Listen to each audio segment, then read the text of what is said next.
आपने सबसे पहले घबराना नहीं है। आपने सबसे पहले घबराना नहीं है।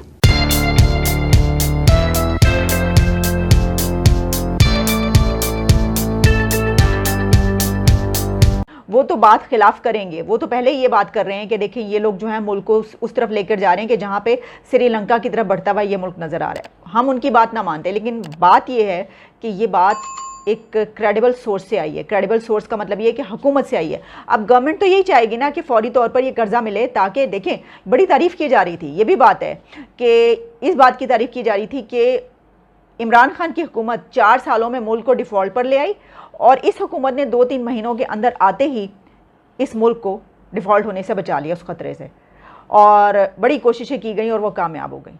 और चौथे नंबर पे मेरा वतन अजीज़ पाकिस्तान है, जो मेरे ख्याल में तो नंबर 1 है, इसलिए कि जितना कर्जा पाकिस्तान ने ले लिया है, देखें परसेंटेज ऑफ जीडीपी पाकिस्तान ने 71% कर्जा लिया हुआ है। पाकिस्तान के ऊपर 71% ऑफ योर जीडीपी कर्जा है। पाकिस्तान का करंट अकाउंट हमें कोई अच्छी पिक्चर नहीं दिखा रहा है, और मैं ये नहीं कह रहा कि हम श्रीलंका होने जा रहे हैं, मगर अगर कोई ये समझता है कि हमने अपने करंट अकाउंट को संभाल लिया है या हम सही रास्ते पर आ गए हैं, तो वो मेरे हिसाब से, ज़ाती हिसाब से, मैं एज ए प्योरली अकाउंटेंट बात कर रहा हूँ, वो अच्छा नहीं है। और सिर्फ ये नहीं कि ये अच्छा नहीं है, बल्कि 23, 24, 25 और 26 जो आगे 4 साल आ रहे हैं, वो भी पाकिस्तान के अच्छे नहीं हैं। और अगर पाकिस्तान ने अपने इंपोर्ट बिल को नहीं संभाला, जो कि हमारी रवायत रही है, तो हमारे लिए कोई बईद नहीं है कि हम उन खराबी में चले जाएं।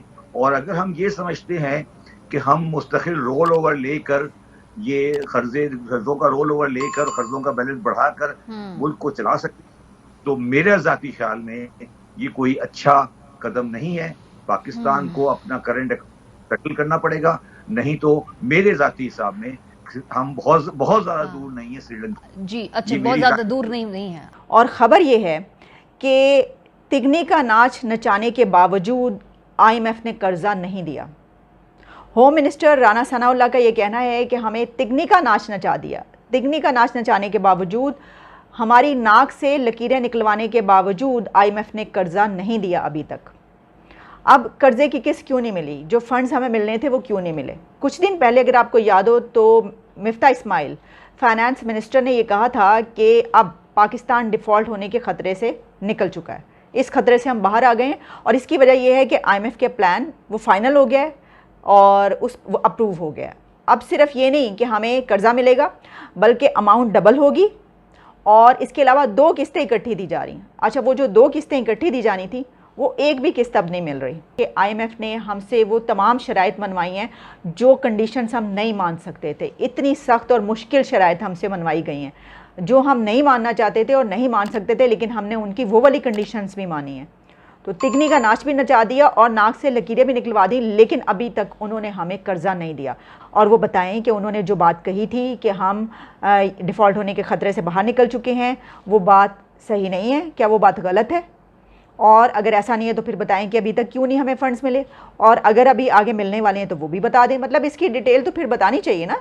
वो तो बात खिलाफ करेंगे, वो तो पहले ही ये बात कर रहे हैं कि देखिए ये लोग जो है मुल्क को उस तरफ लेकर जा रहे हैं कि जहाँ पे श्रीलंका की तरफ बढ़ता हुआ ये मुल्क नज़र आ रहा है। हम उनकी बात ना मानते, लेकिन बात ये है कि ये बात एक क्रेडिबल सोर्स से आई है। क्रेडिबल सोर्स का मतलब ये है कि हुकूमत से आई है। अब गवर्नमेंट तो यही चाहेगी ना कि फौरी तौर पर ये कर्जा मिले, ताकि देखें बड़ी तारीफ़ की जा रही थी, ये भी बात है कि इस बात की तारीफ़ की जा रही थी कि इमरान खान की हुकूमत 4 सालों में मुल्क को डिफ़ॉल्ट पर ले आई और इस हुकूमत ने 2-3 महीनों के अंदर आते ही इस मुल्क को डिफ़ॉल्ट होने से बचा लिया, उस ख़तरे से, और बड़ी कोशिशें की गई और वो कामयाब हो गई। अब इमरान खान ये सुनते ही वो तो उछल के उठ खड़े में होंगे और उन्होंने कहा होगा कि बस अब इनके पीछे पड़ जाओ और एक को नई मूवमेंट का आगाज़ होगा कि देखें इन्होंने पाकिस्तान को श्रीलंका की तरफ ले जा रहे हैं, पहुँच चुके हैं। शाह महमूद कुरैशी हैं, उनकी स्टेटमेंट भी आ गई है और उन्होंने ये कहा है कि अल्लाह ना करे कि ऐसा हो, लेकिन हम श्रीलंका के हालात की तरफ जा रहे हैं।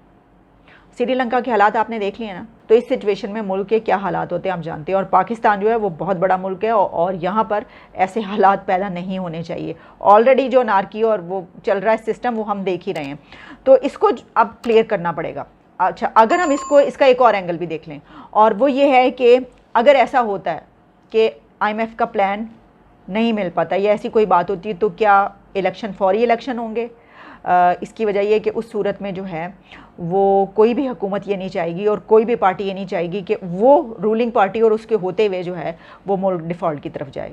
आज श्रीलंका के हालात देख के दिल खून के आंसू रोता है कि कर्जे लेके आप लग्जरियस वो अगर चीज़ों को बढ़ाएंगे ना तो उससे कभी भी आपकी इकोनॉमी मजबूत नहीं हो सकती।